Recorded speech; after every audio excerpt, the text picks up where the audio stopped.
से करिए। इन कोणों के अर्धक खींचिए। मान लीजिए कि ये बिंदु सी पर मिलते हैं, कोण ए सी बी को नापिए। क्या करना है, कह रहा सवाल में एक 5 सेंटीमीटर माप का एक रेखाखंड ए बी खींचिए। तो सबसे पहले हम 5 स्केल की सहायता से 5 सेंटीमीटर माप का एक रेखाखंड ए बी खींचेंगे। फिर सवाल में कह रहा है बिंदुओं ए और बी पर क्रमशः 60 अंश और 120 अंश का कोण बनाना है।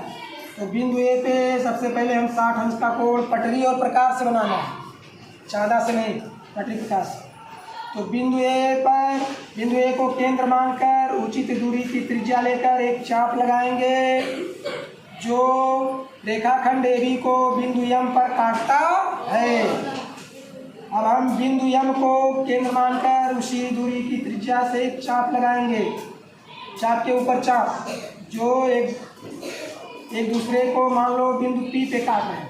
अब बिंदु ए और कटान बिंदु पी को मिलाती हुई एक रेखाखंड आगे बढ़ाएंगे, किरण आगे बढ़ाएंगे स्केल की सहायता से। ये 60 अंश का कोण हो गया। इसी प्रकार से अब हम बिंदु बी पे 120 अंश का कोण बनाएंगे। बिंदु बी पे 120 अंश का कोण। बिंदु बी को केंद्र मानकर उचित दूरी की त्रिज्या लेकर एक चाप लगाएंगे। ये रेखाखंड ए बी को बिंदु एम पे काट रहा है।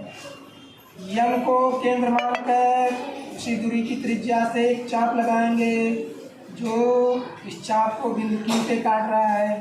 पुनः क्यू को केंद्र मानकर उसी दूरी की त्रिज्या से एक चाप और लगाएंगे। अब ये बिंदु आर पे काट रहा है चाप को। बिंदु बी और कटान बिंदु आर को मिलाते हुए आगे बढ़ा देंगे। ये बिंदु बी पर 120 अंश का कोण हो गया। फिर सवाल में आगे कह रहा है इन कोणों के अर्धक करना है, समद्विभाजित करिए। जो बिंदु ए पे 60 अंश का कोण बना है और बिंदु बी पे 120 अंश का, इनको समद्विभाजित करना है, मतलब 2 बराबर भागों में बांटना। कोणों को 2 बराबर भागों में बांटना होता है। ये चाप लगा हुआ है। बिंदु ए को, बिंदु एम को केंद्र मानोगे, आधे से अधिक दूरी लेके और एक चाप लगाओगे।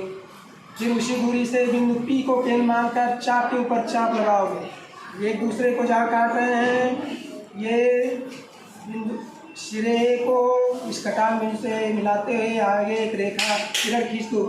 ये इस कोण को 2 बराबर भागों में बांट दिया, समद्विभाजित। इसी प्रकार इसको कोण बी को 120 अंश का जो है इसको समद्विभाजित करेंगे। एम को केंद्र मानकर आधे से अधिक दूरी लेकर एक चाप लगाएंगे।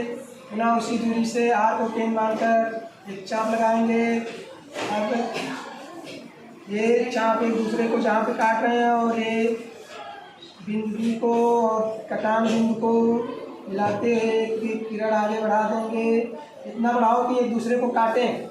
तो ये एक दूसरे को बिंदु सी पे काट रहे हैं, एक दूसरे को बिंदु सी पे काट रहे हैं। कहाँ पे था? ये वाला था। एक दूसरे को बिंदु सी पे काट रहे हैं। कहाँ पे? बिंदु सी पे काट रहे हैं। ये कोण नापोगे, ये कोण मापने पर कोण ए सी बी 90 अंश आना चाहिए। कितना? 90। तो आपकी रचना सही है, अन्यथा नहीं। ये कोण जो है, क्योंकि ये 30 अंश है, ये 60 अंश अर्धक है, तो 60, 30, 90 कोण 90 अंश ऑलरेडी आएगा। क्योंकि त्रिभुज के तीनों अंता कोणों का कोण योग 180 अंश होगा। ये कोण जो है इन दोनों बाह्य कोणों के योग के बराबर होगा। ये कोण जो है ये कोण, तो ये हो गया रचना, ये रचना हो गया।